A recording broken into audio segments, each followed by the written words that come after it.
갈라디아서 4장 12절부터 20절까지 말씀입니다. 신약성경 307면입니다. 4장 12절부터 20절까지입니다. 12절부터 20절까지 말씀을 저하고 여러분들이 한 절씩 교독으로 읽도록 하겠습니다. 형제들아, 내가 너희와 같이 되었은즉 너희도 나와 같이 되기를 구하노라. 너희가 내게 해롭게 하지 아니하였느니라.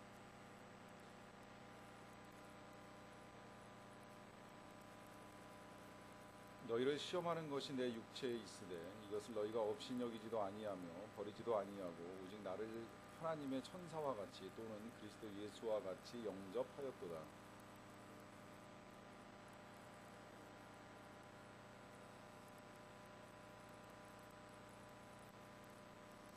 그런즉 내가 너희에게 참된 말을 함으로 원수가 되었느냐?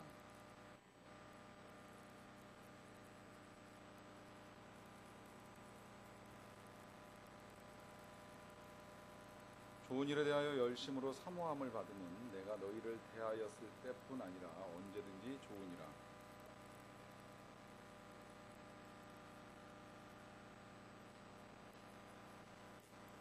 같이 읽겠습니다. 내가 이제라도 너희와 함께 있어 내 언성을 높이려 함은 너희에 대하여 의혹이 있음이라.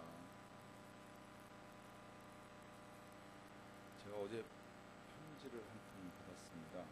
편지는 강북제일교회 평신도회라고 하는 이름으로 날라온 편지였는데, 그 강북제일교회는 지금 그 교회가 조금 어려움에 빠졌습니다. 교회 안에 분란이 생겨서 담임 목사님이 사역을 계속 하실 수가 없고, 우리 교단 총회 판결로는 담임 목사님 그 위임 청빙이 무효라고 하는 판결이 내려진 상태여가지고 현재 목사님 공백 상태에 있습니다.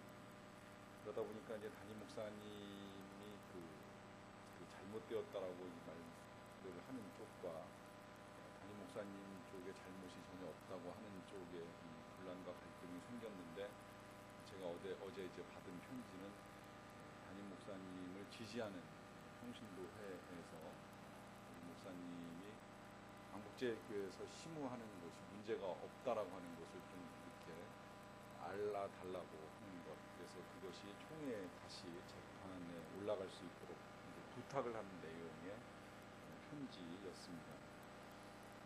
9페이지 정도 A4로 되어 있는 그 장문의 편지를 이제 쭉 읽어보면서 제 마음에 드는 생각은 참 안타깝다라고 하는 생각입니다. 이것은 이 교회가 가지고 있는 가장 중요한 그 능력의 원천이라고 하면 그것은 교회의 하나됨입니다. 어떤 공동체든 이건 뭐 교회뿐만이 아니라 이제 기업도 그렇고 또 가정도 그렇습니다. 기업이든 가정이든 혹은 교회든 하나님이 공동체를 세우실 때에는 모든 공동체가 하나가 되어서 한 방향으로 나아갈 때 힘을 발휘하게 되어 있습니다.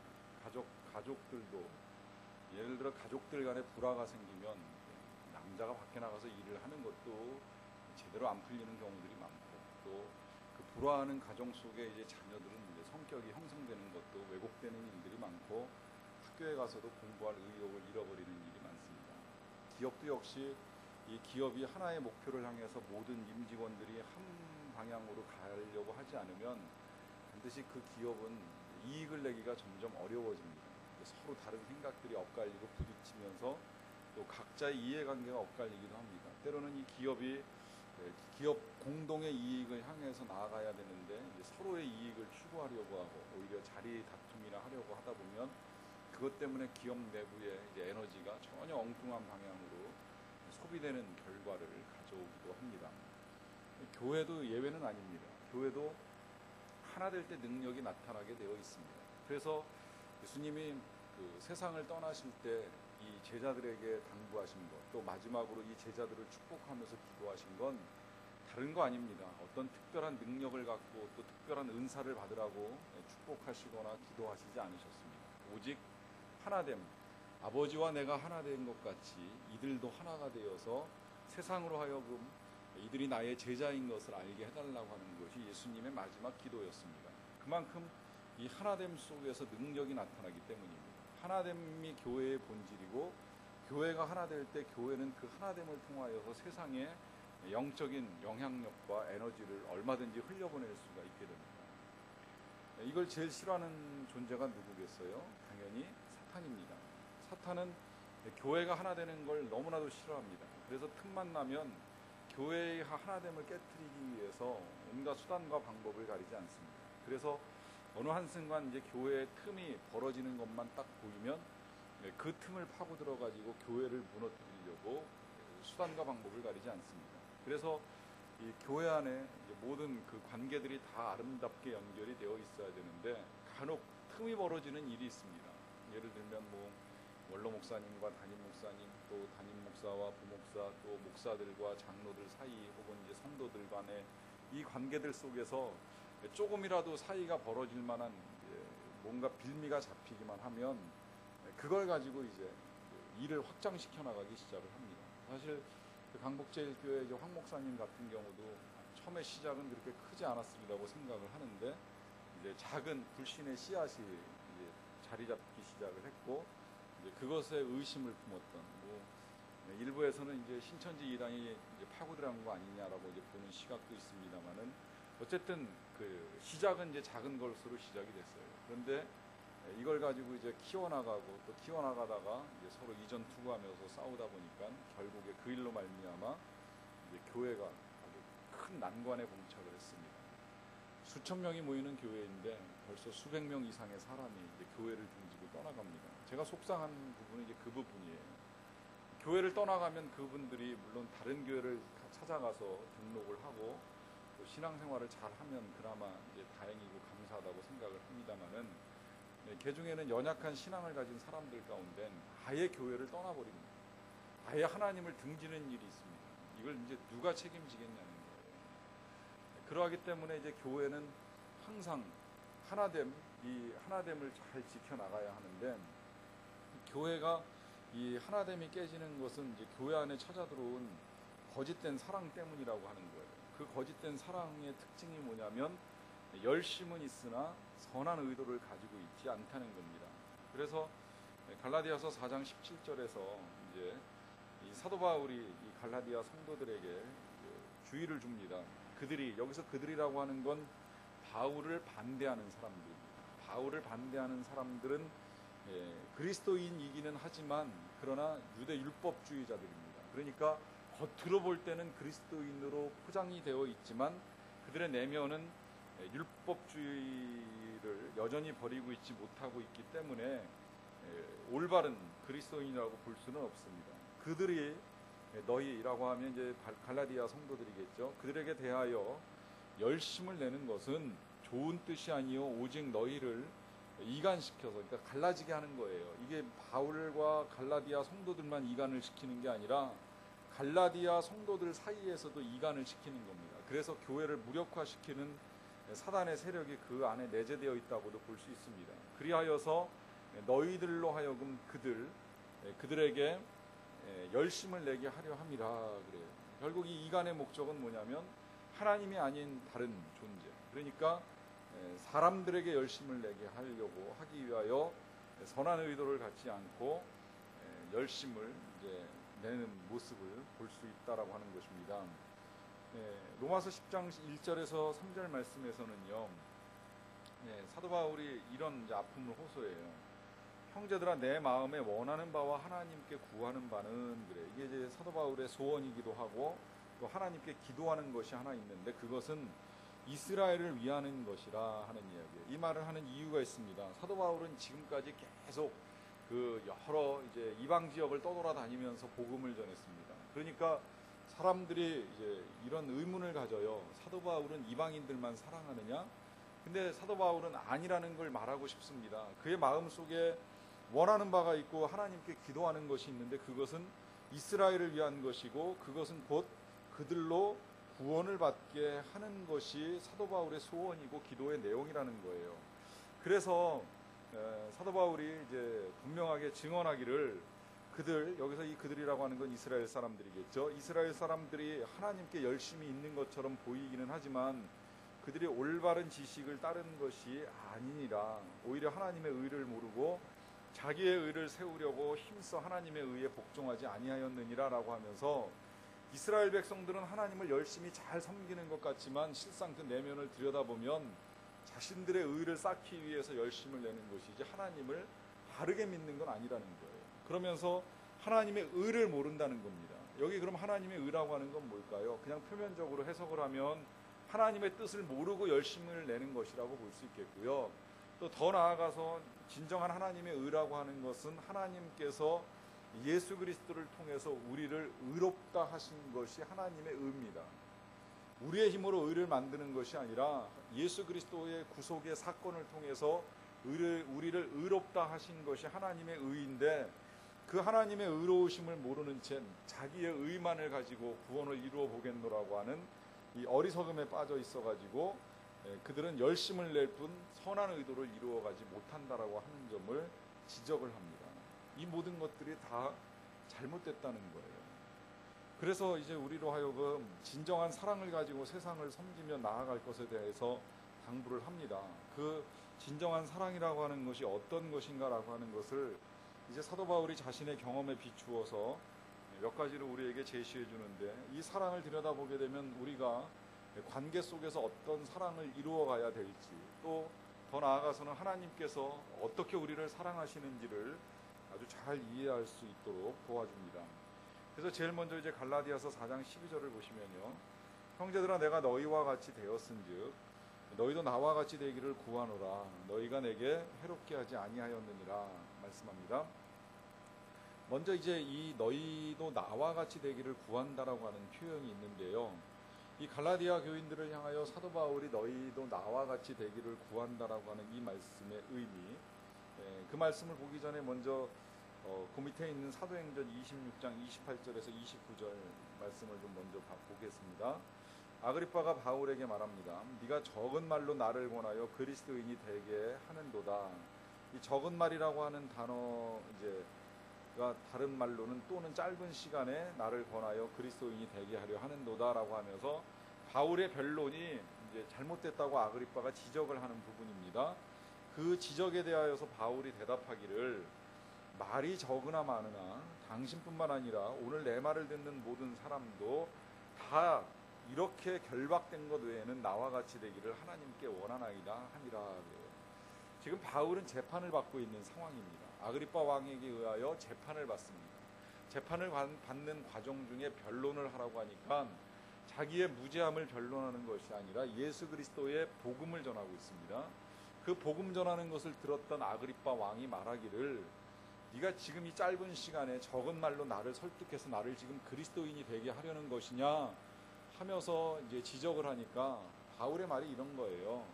내가 말을 많이 하든지 적게 하든지 상관없이 저가 바라는 건 딱 한 가지입니다. 그것은 내가 이 결박된 것 말고 이 외에 나머지 내 삶, 내 신앙, 내 믿음에 있어서만큼은 당신이나 이곳에 있는 모든 사람들이 다 나처럼 됐으면 좋겠습니다라고 하는 고백입니다. 이 고백의 의미가 뭐예요?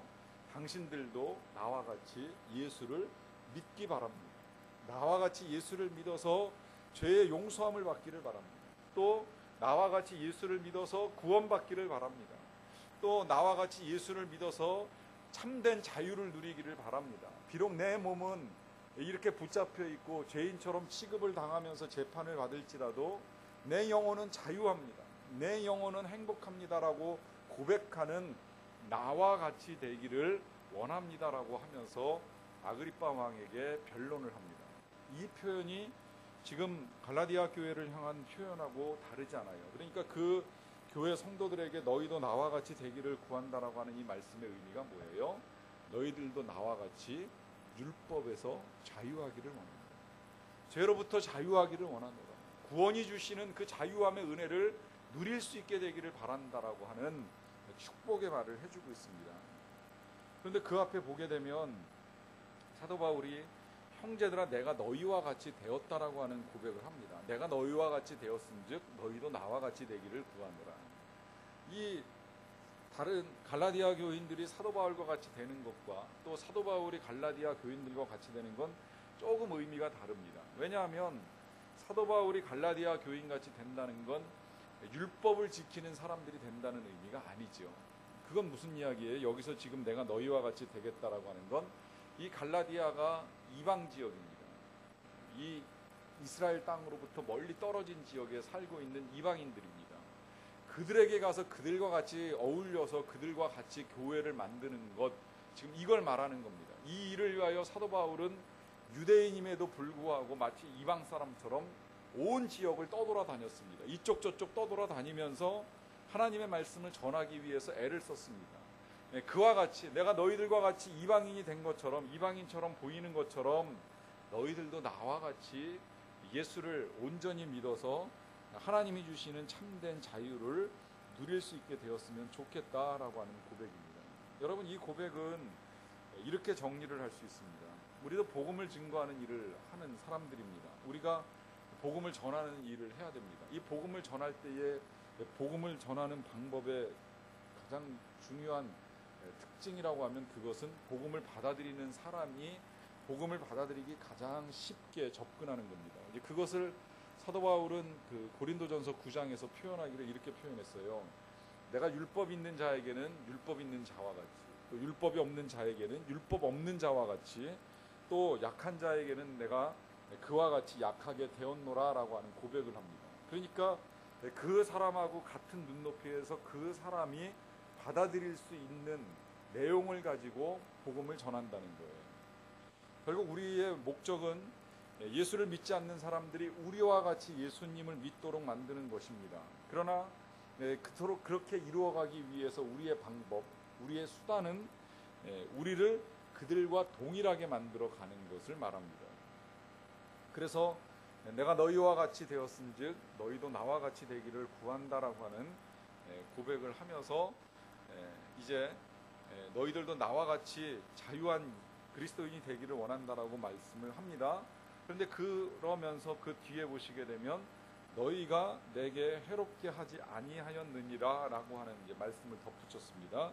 이게 서로를 해롭게 하지 아니하는 것이 사랑인데, 이 사랑이라고 하는 것을 가르쳐 주기 위해서 사도 바울은 자기가 보여준 사랑을 지금 드러내놓는 것이 아니라 먼저는 갈라디아 교인이 자신에게 가르쳐준, 자신에게 보여준 사랑을 말합니다. 그 사랑이라고 하는 것이 뭐냐면 자신을 해롭게 하지 아니하였다는 거예요. 근데 이 해롭게 하지 아니하였다라고 하는 이 표현이 그냥 소극적으로 보면 너희들은 유대인들과 같이 나를 괴롭히지 않았다라고 이제 그렇게 해석이 될 수 있습니다. 그러나 그런 의미만 가지고 말하는 것이 아니라 우리말 표현에도 이중부정이라는 게 있죠. 그 이중부정이라고 하는 것은 보다도 강력한 긍정을 위해서 부정을 두 번 하는 겁니다.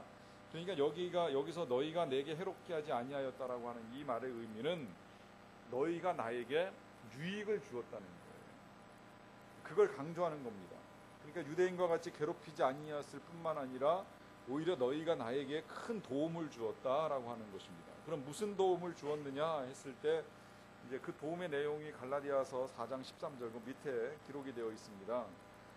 내가 처음에 육체의 약함으로 말미암아 너희에게 복음을 전한 것을 너희가 아는 바라. 이것도 또 조금 이제 우리를 의아하게 합니다. 사도 바울이 복음을 전하는 이유에 대해서 자기 자신의 육체의 약함으로 말미암아 이 갈라디아 교회의 갈라디아 지역의 사람들에게 복음을 전하게 되었다라고 하는 것을 먼저 말을 합니다. 이건 이렇게 지금 말을 하고 있는 이유가 있습니다. 거기에 이제 더 나가서 너희를 시험하는 것이 내 육체에 있다라고 하는데요. 이 여러 가지 학설들을 종합해 보면 사도 바울 속에는 이제 육신의 연약함이 있었던 것만큼은 틀림이 없어요. 어떤 건지는 지금 정확하게 이제 알지를 못합니다. 일부 학설에 의하면 사도 바울이 이 선교 여행을 가는 과정 중에 말라리아에 걸렸다는 이야기가 있습니다. 특히 그게 이제 그 타우루스 산맥을 넘기 전에 말라리아에 걸려가지고 그 병 때문에 심한 고생을 합니다. 이 병이 상당한 고열과 두통에 시달리면서 그것이 좀 심해지면 이제 구토도 하고 여러 날 동안 아주 힘들어합니다. 지금이야 이제 말라리아에 걸리게 되면 어느 정도 이제 치료가 되고 또 말라리아에 걸릴까봐 미리 예방약도 먹고 그러고서 이제 선교를 나가는 일도 있습니다만은 이 당시에 뭐 약도 없었고 처방도 마땅치 않은 상태에서 말라리아에 한번 걸리게 되면 아주 심한 고생을 합니다. 심지어 그래서 이제 학자들 가운데서는 마가가 이 바울과 바나바를 쫓아서 1차 전도 여행에 동행을 하다가 중간에 되돌아왔던 이유가 이 바울이 병 걸렸을 때 그걸 보고서 마가가 굉장히 두려움에 떨었을 거라고 이제 보는 거예요. 이게 사람이 막 사경을 헤매고 죽어가니까 또 그것 때문에 자기도 감염이 돼가지고 전염이 돼가지고 죽지 않을까 두려움이 생겨가지고 난 더 이상 이제 저 바울 선생님하고는 갈 수 없다고 하면서 전도를 포기하고 다시 이제 예루살렘으로 돌아갔다고 이제 보는 견해입니다. 사실 그것 때문에 어쩌면 정말 이 사도 바울이 큰 상처를 받았을 수도 있어요. 사실 당사자 입장에서는 큰 병에 걸려가지고 죽을 고생하면서 지금 헤매이고 있는데 도와주지는 못할 망정, 간병을 해주지는 못할 망정 전도를 포기하고 그냥 집으로 돌아가니까 그 상처 때문에 이제 두 번째 전도 여행을 떠날 때 자기를 돌봐준 바나바하고는 같이 가자고 제안을 합니다. 그런데 이 바나바가 그 조카인 마가를 다시 데리고 떠나자고 하니까 상처를 받았던 이 바울은 같이 가자고 말하기가 같이 가자고 하는 것이 너무 싫어서 이 바나바하고 싸워서 헤어질 만큼 마음의 깊은 고통을 받았다고도 볼 수 있습니다. 심지어는 그것 때문에 이제 안구에 질병이 찾아와 가지고 제대로 보지도 못하고 눈물과 진물이 흘러내리면서 사람들 앞에 서서 이렇게 복음을 전하거나 설교를 할 때 좋지 못한 표정과 이제 외관을 보여주는 것 때문에 그것이 이 갈라디아에 살고 있는 사람들의 마음을 시험하는 것이 되지 않았을까라고 이제 보는 견해도 있습니다. 또 학자에 따라서는 이 사도 바울이 가지고 있었던 질병을 간질이라고 보는 견해도 있어요. 그래서 이 간질이라고 하는 병이 아시겠지만 갑자기 멀쩡한 사람이 이제 거품을 물고 쓰러져 가지고 좀 힘들어하는 일들을 이제 보여주게 되는데 생각해 보세요, 여러분. 강단에서 설교를 하는 설교자가 설교를 하다 말고 갑자기 이제 정신을 놔버리고 이제 그런 행태를 보이게 되면 보는 사람 입장에서는 마음의 어려움을 겪을 수도 있다라고 하는 거예요. 그러니까 이 사도 바울의 질병이 안질이 되었던 혹은 말라리아의 후유증이 되었던 아니면 간질이 되었던 어떤 모습으로든지 간에 이 갈라디아 교회 교인들한테 이 시험이 될 만한 것들을 가지고 있었다는 거예요.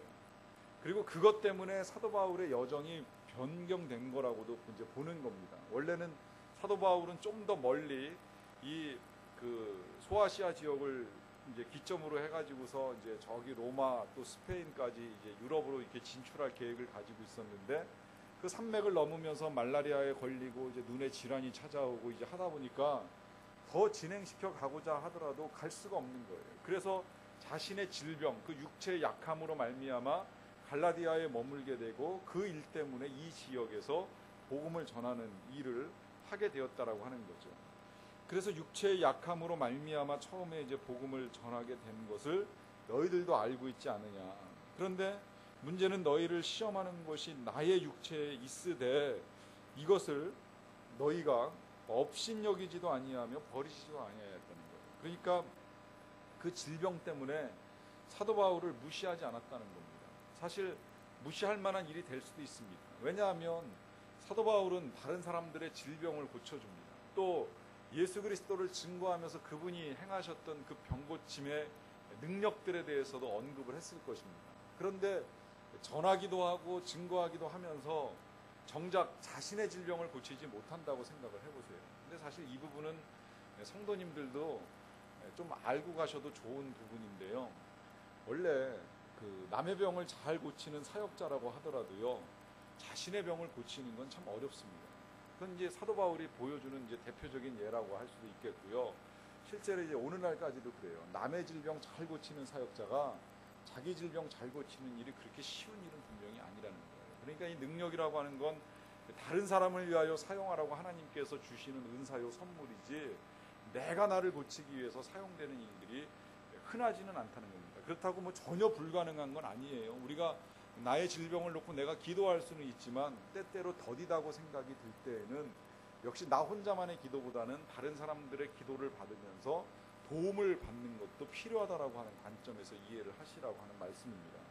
이런 현상이 이제 사도 바울에게서 나타나는 거예요. 그러다 보니까 나쁘게 생각하면 사람들이 왜 남은 고치면서 저는 못 고친대라고 하면서 업신여길 만한 일을 만났는데 그러한 사도 바울을 업신여기지 않았다는 거예요. 뿐만 아니라 버리지도 않았다라고 하는 것은 모른 척하지 않았다는 거예요. 오히려 그럴수록 사도 바울을 돌봐주고 또 치료해 주려고 애를 썼다는 거예요. 그래서 그 뒤에 보면 사도 바울이 이렇게 고백하죠. 오직 나를 하나님의 천사와 같이 또는 그리스도 예수와 같이 영접하였도다. 극찬을 하고 있는 겁니다. 너희들이 나를 대하기를 마치 하나님의 천사를 대하는 것처럼 또는 예수 그리스도를 영접하는 것처럼 나를 받아들여 주었다라고 하는 이 사실에 대해서 너무나도 고맙고 감사하다라고 하면서 그것을 너희들이 내게 해롭게 하지 아니하였다라고 하는 표현으로 지금 말을 하고 있습니다. 그러니까 나에게 큰 유익과 도움이 되었다라고 고백을 하는 거예요. 그리고 그것이 너희들이 나에게 베풀어준 진정한 사랑이었다고 하는 사실을 인정을 합니다. 그러면서 이제 갈라디아서 4장 15절로 넘어가서 보시면요. 그렇게 행하였던 너희들의 그런 복된 행실이 지금 어디에 있느냐라고 하면서 이제 질문을 합니다.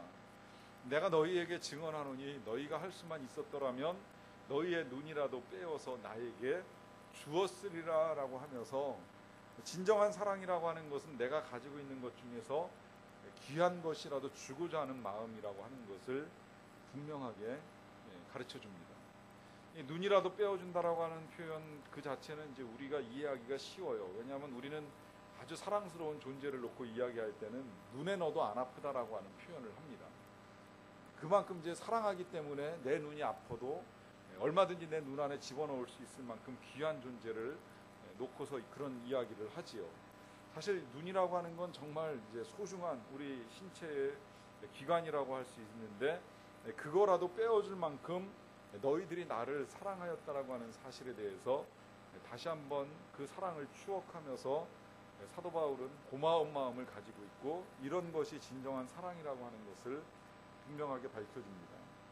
그러면서 그렇게 사랑을 베풀었던 너희들의 그 복된 행실은 어디 갔고 이제 그 4장 16절에 보면 그런즉 내가 너희에게 참된 말을 함으로 원수가 될 수 있겠느냐라고 하는 거예요. 그러니까 진정한 사랑이라고 하는 건 진실을 나눔으로 인하여서 절대 원수가 될 수는 없다라고 하는 거죠. 사도 바울은 기껏 지금 참된 복음, 참된 진리를 가르쳐 주었는데 그것 때문에 오히려 이 갈라디아 성도들하고 자기 자신이 원수가 되는 그런 일을 겪을 수는 없다라고 하면서 사랑이라고 하는 건 진리를 나누는 것이라고 하는 것을 다시 한번 말씀을 하십니다. 그러면서 이제 갈라디아서 4장 18절에서 이런 말씀을 해요. 좋은 일에 대하여는 열심으로 사모함을 받음은 내가 너희를 대하였을 때뿐 아니라 언제든지 좋으니라 그래요. 만약에 좋은 의도를 가지고 열심을 낸다라고 하면 그건 참 좋다는 이야기입니다. 그건 진정한 사랑이라는 거예요. 그런데 좋은 의도가 아니었던 것이 문제라는 거죠. 근데 지금 여기 지금 표현 중에 그 좋은 일에 대하여 열심으로 사모함을 받는다라고 하는 이 표현이 약간 이제 우리를 의아하게 합니다. 이것이 지금 이제 17절하고 연관시켜서 좀 생각을 해볼 필요가 있는데요. 17절 말씀에서는 이 거짓 형제들, 그러니까 이제 율법주의적인 사람들이 열심은 있었지만 그것이 좋은 뜻이 아니었기 때문에 그들은 이제 우리를 이간시켜서 교회를 분열시키려고 열심을 냈던 것이라고 하는 것을 이제 밝혔습니다. 그러나 만약에 그들이 이제 이 갈라디아를 혼란스럽게 했던 그들이 좋은 일에 대하여 열심으로 이 갈라디아 성도들을 만나기를 사모한다라고 하면 그것을 받아들이라는 거예요. 좋은 의도를 가지고 접근하는 사람은 얼마든지 받아들일 수 있다는 겁니다. 그가 만약에 선한 의도를 가지고 접근을 한다면 그것은 언제까지 어느 정도로까지 받아들일 수 있냐면 내가 너희를 대하였을 때뿐 아니라 언제든지 좋으니라. 그러니까 내가 없는 동안에라도 좋은 의도를 가지고 너희들에게 접근하는 사람이 있다면 그 사람의 그 접근을 받아들이라는 거예요. 거절할 이유가 없다는 거예요. 그러니까 영적인 성장을 위하여서 누군가 도움을 주겠다라고 하면 그걸 받아들이는 것 그 자체는 문제가 되지 않는다는 겁니다.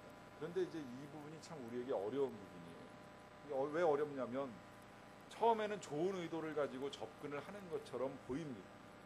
그러나 시간이 지나면서부터 그것이 잘못됐다라고 하는 것이 이제 뒤늦게 드러나기 때문입니다. 이게 이제 이단이 대부분 그렇잖아요.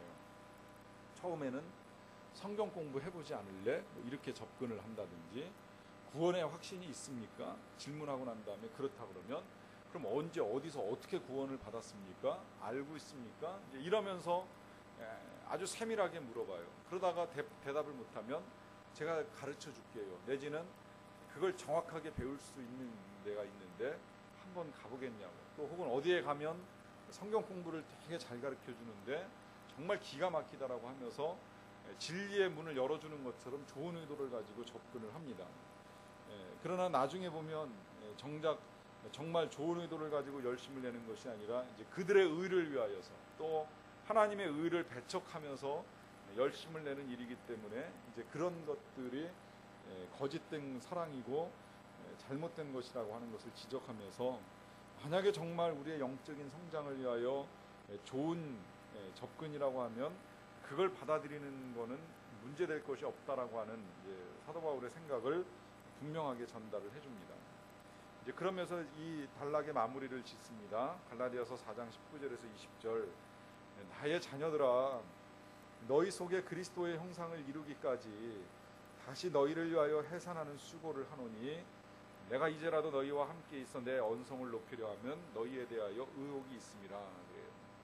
그래서 이런저런 일들을 쭉 봤는데, 그러니까 과거에 이 갈라디아 성도들이 사도 바울을 사랑했던 일도 들여다보았고, 또 그렇지만 이 갈라디아 교회 교인들이 다른 율법주의자들에 의하여 미혹을 받았던 일들도 보고 나서 이제라도 사도 바울이 생각을 한 거예요.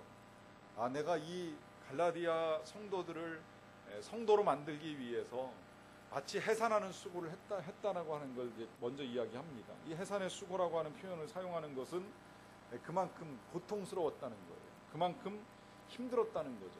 이 해산의 고통이라고 하는 건 아시겠지만 상당한 고통과 인내를 동반해야만 합니다. 때로는 이것 때문에 죽을 수도 있고 죽을 것과 같은 고생을 합니다. 실제로 사도 바울은 그와 같은 고통을 다 겪어 나가면서 이 사람들을 그리스도인으로 다시 태어나게 하는 일에 아주 많은 수고를 아끼지 아니하였습니다. 그렇게 수고를 하였는데 흔들리고 있는 이 성도들을 보면서 또 다시 하겠다는 거예요. 다시 너희들을 위하여 해산하는 수고를 하려고 하기 때문에 이제라도 내가 너희들과 함께 머물러 있으면서 이제 내 언성을 높이겠다는 거예요. 근데 이 언성을 높인다는 말이 우리말로 그냥 그대로 번역을 있는 그대로 받아들이려고 하다 보니까 바울이 화가 나서 소리를 지르려고 하는가 하는 이런 생각이 들게끔 지금 표현되어져 있습니다. 사실 이 부분이 개역 개정이 되면서 조금 더 어려워졌는데, 원래 개역판에서는 내 음성을 변하려 함은 이렇게 기록이 되어 있던 거예요. 그러니까 이 지금 언성을 높인다라고 하는 이 말의 의미는 뭐냐면, 이제 좀 그 표현 그대로 그냥 해석을 하자면 이제 강하게 말을 하겠다라고 하는 의미도 될 수 있을 것이고요. 그거보다는 오히려 이런 표현이 더 좋습니다. 내가 다시 너희들을 찾아가서 너희들을 만나서 내 말로 너희들을 설득을 하겠다는 거죠. 내 입술로 말을 해서 너희들이 이해할 수 있도록 도와주겠다라고 하는 거예요. 그 뒤에 보시면 그렇게 하려고 하는 것은 너희에 대하여 의혹이 있음이라, 이것도 이제 조금 해석이 어렵습니다. 왜냐하면 너희에 대하여 의혹이 있다. 또 이걸 이제 개역판에서는 너희에 대한 의심이 있음이라 이랬는데, 사실 받아들이는 쪽에서 이런 표현이 썩 좋은 표현은 아니잖아요. 내가 너희들이 의심스러워서 찾아가가지고 너희들과 이야기해봐야 되겠다. 난 너희들에게 의혹이 있다. 이러면 이상하잖아요. 받아들이는 쪽에서는 어쨌든 좀 기분 나쁜 표현이 될 수 있는데, 그 의미를 이제 이게 헬라어를 번역하면서 지금 혼란이 생기는 부분인데, 이 의미는 이런 거예요. 말하자면 지금 이제 볼 수 없으니까 편지를 보내는 거거든요. 갈라디아로 아직 당장 갈 수 없는 상황이니까 편지를 보내가지고 이 갈라디아 교회의 혼란을 잡으려고 하는데, 아무래도 편지를 쓰면서 사도 바울 마음속에는 그들의 영적인 상태가 궁금한 거예요. 그 유대 율법주의자들이 지나가고 난 다음에 이 사람들이 흔들리고 있는지, 믿음을 잘 붙들고 있는지 의혹이 생기는 거죠. 그러니까 찾아가 보겠다는 거예요. 그래서 찾아가 가지고 이제 언성을 높이면서, 그러니까 내 목소리를 가지고 다시 너희들을 설득할 수 있는 시간을 갖기를 원한다라고 하면서, 그런 시간을 갖는 것이 나에게 있어서만큼은 정말 해산하는 수고와 고통과도 같이 힘들고 어려운 일이지만, 그렇게라도 해서 너희들에게 참된 복음을 전해주겠다는 겁니다. 이것이 사도 바울이 갈라디아 교회 성도들을 향하여 가지고 있었던 바울의 사랑이라고 할 수 있습니다. 진정한 사랑이죠. 해산하는 수고와 같은 고통을 마다하지 않는 사랑입니다. 그러니까 결국 궁극적으로 이 모든 행동들의 동기가 뭐예요? 이 모든 행동들의 동기가 다 사랑이에요. 진실을 말하는 거, 가장 귀한 것이라도 주는 거, 열심을 내는 거, 심지어 수고와 고통, 해산하는 수고와 고통 같은 것들을 마다하지 아니하는 그 근본된 동기는 뭐예요? 갈라디아 교회 성도들을 사랑하기 때문이라는 거예요. 반면에 거짓된 사랑은 뭐예요? 사람을 사랑해서 그 일을 하는 것이 아니라 이간시키기 위해서, 깨트리기 위해서, 분열시키기 위해서, 그로 말미암아 무력하게 만들기 위해서 하는 것들은 그 내면을 들여다보면 진정한 사랑이 아니라는 거예요. 그러하기 때문에 우리 나름대로 열심을 내서 사역을 하거나 혹은 봉사를 할 때 늘 우리는 동기에 대한 재점검이 필요합니다. 또 때로는 우리가 지치고 중단하고 싶은 생각이 들 때에도 내가 왜 무엇 때문에 이 일을 처음에 시작하였는가 하는 동기도 다시 한번 들여다볼 필요가 있습니다. 그래서 그 동기가 이제 시간이 흘러오면서 왜곡된 부분이 있다면 다시 바로잡아야 될 필요도 있습니다. 그 동기가 정말 하나님을 사랑하고 혹은 교회를 사랑하고 형제 자매된 이 성도들을 사랑하면서 출발한 것이었나라고 하는 동기를 재점검해 보면 오늘 우리의 행동을 바로잡아 나가는데도 많은 도움이 됩니다. 여러분, 결론을 지으면서 이제 하나님이 하시는 일을 다시 한번 생각을 해봅니다. 하나님이 하시는 일이 때로는 우리에게 유익하고 도움이 되는 일도 있지만 또 일에 따라서는 우리를 힘들게 하는 일이 있습니다. 그것은 우리가 오래 기다려야 된다거나 아니면 징계를 받아서 고통을 당하는 일이 있을 수 있다거나 하는 일들이 있습니다. 하지만 분명한 건 하나님은 그 모든 일들이 우리의 삶 가운데 진행되도록 허락하심에 있어서 하나님의 그 사랑의 동기가 흔들리셨던 적은 단 한 번도 없습니다. 언제나 우리에게 좋은 것을 주시던, 잠시 힘든 것을 허락하시던 그 모든 것들은 하나님의 사랑의 동기에 의해서 우리에게 제공되는 것이라고 보시면 틀림이 없습니다. 그 이유가 한 번도 변한 적이 없으시기에 하나님은 한결같이 신실하시다라고 하는 표현을 우리가 사용해도 될 만큼 신실한 사랑으로 우리를 품으시는 분이십니다.